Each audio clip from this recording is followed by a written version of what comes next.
সুন্দৰ মন সুস্বাস্থ্যলৈ আপোনালোক সকলোকে স্বাগতম। মই ডক্টৰ মনপ্ৰদীপ বৰুৱা। আজি কিছুদিনৰ পৰা মোক এটা কথাই বাৰুকৈ আমনি কৰিছে আৰু সেই কথাটি হৈছে এটা সমস্যা, যিটো সমস্যা আমাৰ সমাজত এতিয়া দেখা পোৱা গৈছে। আমি বহুতে এই সমস্যাটোৰ বিষয়ে অৱগত, কিন্তু নাজানো কিয় আমি এই সমস্যাটিক আওকাণ কৰিছোঁ, ইয়াৰ বিষয়ে আলোচনা কৰিব নিবিচাৰোঁ, ইয়াক ইগনোৰ কৰিছোঁ। আৰু সেই সমস্যাটি হৈছে আমাৰ ল'ৰা ছোৱালীবিলাকৰ মাজত, ছাত্ৰ ছাত্ৰীসকলৰ মাজত মোবাইল চোৱাৰ অভ্যাস আৰু ইয়াৰ লগত জড়িত কিছুমান আচৰণ বা বিৰূপ আচৰণৰ সমস্যা। আমাৰ ছাত্ৰ ছাত্ৰীসকলৰ মাজত, ল'ৰা ছোৱালীৰ মাজত মোবাইল চোৱাৰ সময় ক্ৰমাৎ বৃদ্ধি পাইছে আৰু তাৰ পৰা কিছুমান বিহেভিয়াৰেল প্ৰব্লেমছ হোৱা দেখা পোৱা গৈছে। এনে কিছুমান বিহেভিয়াৰেল প্ৰব্লেমছ, যিকেইটা বিহেভিয়াৰেল প্ৰব্লেমছে পাছলৈ গৈ কিন্তু সেই ল'ৰা বা ছোৱালীজনীক বা সেই ছাত্ৰ বা ছাত্ৰীজনীক অত্যন্ত দিগদাৰ দিব।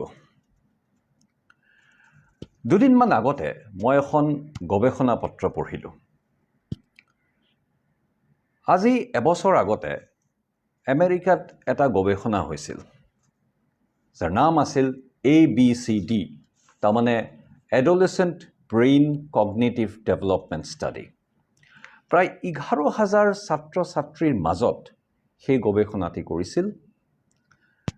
9 পৰা 11 বছৰৰ ভিতৰত বয়সৰ সেই ছাত্ৰ ছাত্ৰীসকল আছিল আৰু সেই ছাত্ৰ ছাত্ৰীসকলৰ মোবাইল চোৱাৰ সময় আৰু অভ্যাস আৰু তাৰ পৰা হোৱা বিৰূপ আচৰণৰ ওপৰত সেই ষ্টাডিটি কৰা হৈছিল। আৰু বিশ্বাস কৰিব, এবছৰৰ পাছত কিছুমান ভয়ানক তথ্য পোহৰলৈ আহিল। দেখা পোৱা গ'ল যে 11,000 ছাত্ৰ ছাত্ৰীৰ সৰহভাগেই দিনটোত 3 পৰা 4 ঘণ্টা মোবাইল ফোনটি চায় আৰু তাৰ পৰা তেওঁলোকৰ দুটা বিৰূপ আচৰণ, দুটা বিহেভিয়াৰেল প্ৰব্লেমছ দেখা পোৱা গ'ল। সেই বিহেভিয়াৰেল প্ৰব্লেমছকেইটা হৈছে কণ্ডাক্ট ডিছঅৰ্ডাৰ আৰু অপজিশ্যনেল ডিফায়েণ্ট ডিছঅৰ্ডাৰ, ODD বুলি যাক আমি কওঁ। যিসকল ছাত্ৰ ছাত্ৰীয়ে বা ল'ৰা বা ছোৱালীয়ে বেছিভাগ ফেচবুক, ইনষ্টাগ্ৰাম আদি চায়, তেওঁলোকৰ কণ্ডাক্ট ডিছঅৰ্ডাৰ প্ৰায় 67% বেছি হোৱা দেখা পোৱা গ'ল। আৰু যিসকল ছাত্ৰ ছাত্ৰীয়ে ভিডিঅ' গেম, ইউটিউব ভিডিঅ'জ ইত্যাদি চায়, তেওঁলোকৰ অপজিশ্যনেল ডিফায়েণ্ট ডিছঅৰ্ডাৰ হোৱা দেখা পোৱা গ'ল। প্ৰায় 46% বেছি হোৱাৰ সম্ভাৱনা দেখা পোৱা গ'ল। আৰু এইটো যথেষ্ট চিন্তনীয় বিষয়। কণ্ডাক্ট ডিছঅৰ্ডাৰ হৈছে যেতিয়া এজন ল'ৰা বা ছোৱালীৰ কিছুমান বিৰূপ আচৰণ দেখা পোৱা যায়, যেনেকৈ ধৰক খং উঠা, এগ্ৰেছিভ হোৱা, যধে মধে তৰ্ক কৰা, নিজৰ মতামতেই সঠিক বুলি ভবা আৰু দেউতাক মাকৰ কথা নুশুনা। ঠিক তেনেকৈ অপজিশ্যনেল ডিফায়েণ্ট ডিছঅৰ্ডাৰ হৈছে যেতিয়া ল'ৰা বা ছোৱালীজনী এগ্ৰেছিভ হৈ যায় আৰু আমাৰ সমাজত যি ৰীতি নীতি আছে, যি নিয়ম আছে, তাক মানি নচলা হয়। আৰু এই দুটা, আকৌ কৈছোঁ মই, কণ্ডাক্ট ডিছঅৰ্ডাৰ আৰু অপজিশ্যনেল ডিফায়েণ্ট ডিছঅৰ্ডাৰ, যিসকল ছাত্ৰ ছাত্ৰী বা ল'ৰা ছোৱালীয়ে 3 ঘণ্টাৰ ওপৰত মোবাইল ফোন দৈনিক চায়, তেওঁলোকৰ মাজত প্ৰায় 60% বেছি দেখা পোৱা গৈছে। গতিকে এতিয়া কিন্তু সময় আহিল আমি কিবা এটা কৰাৰ। ইয়াৰ উপৰিও আৰু কিছুমান সমস্যা দেখা পোৱা গৈছে, যেনেকৈ ধৰক ছাত্ৰ ছাত্ৰীসকলৰ টোপনি কমি গৈছে, তেওঁলোকৰ ইটিং ডিছঅৰ্ডাৰ্ছ হৈছে, ভালকৈ নাখায়, আৰু বহুতৰ এটেনশ্যন স্পেন কমি গৈছে। তাৰমানে এটা বস্তুত মনোযোগ দিয়াৰ যি ক্ষমতা, মনোনিৱেশ কৰাৰ যি ক্ষমতা, সেইটো কমি গৈছে। এইটো চিন্তনীয় নহয় জানো? এটা ষ্টাডিত আৰু দেখা পোৱা গৈছে যে সৰহভাগ ল'ৰা ছোৱালীয়ে ভাত খোৱাৰ সময়ত মোবাইল ফোনটি চায় আৰু যেতিয়া ভেকেশ্যনত যায়, যেতিয়া ক'ৰবাত ফুৰিবলৈ যায়, মাক বাপেকৰ লগত যায় দেউতাক মাকৰ লগত যায় তেতিয়া গাড়ীত তেওঁলোকে মোবাইল ফোনটো চাই যায় আৰু তাৰ ফলস্বৰূপত তেওঁলোকৰ চাৰিওফালে ঘটি থকা যি ঘটনা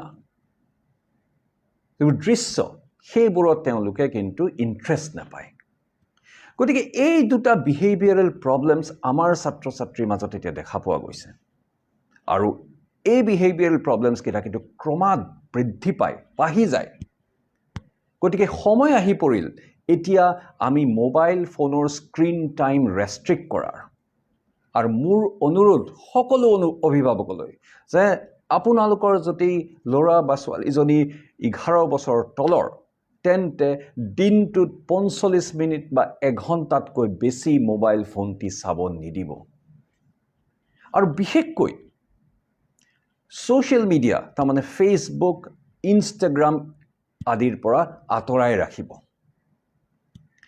2 নম্বৰ অত্যাধিক ভিডিঅ' গেমছ আৰু চেটে কিন্তু এই বিহেভিয়াৰেল প্ৰব্লেমছবোৰক ইন্ধন যোগায় গতিকে এইবোৰৰ পৰাও কিন্তু নিজৰ শিশুটিক আঁতৰাই ৰাখিব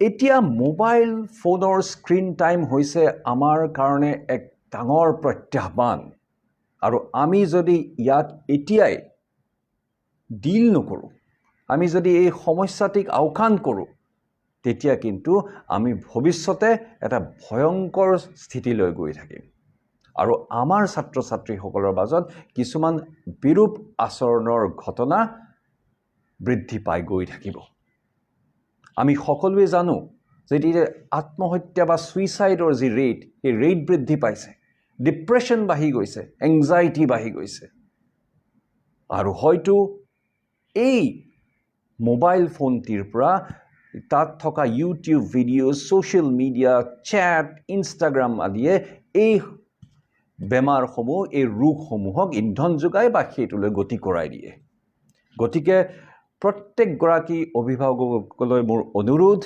যদি নিজৰ ল'ৰা বা ছোৱালীজনী 11 বছৰ তলৰ তেন্তে স্ক্ৰীন টাইম ৰেষ্ট্ৰিক্ট কৰক এঘণ্টাতকৈ কম আৰু যদি 11 বছৰ ওপৰৰ আৰু প্ৰয়োজন সাপেক্ষে মোবাইলটো ব্যৱহাৰ কৰিব কিন্তু কোনো পধ্যেই স্ক্ৰীন টাইম 1.5 ঘণ্টাৰ ওপৰত প্ৰতিদিন হ'ব নালাগে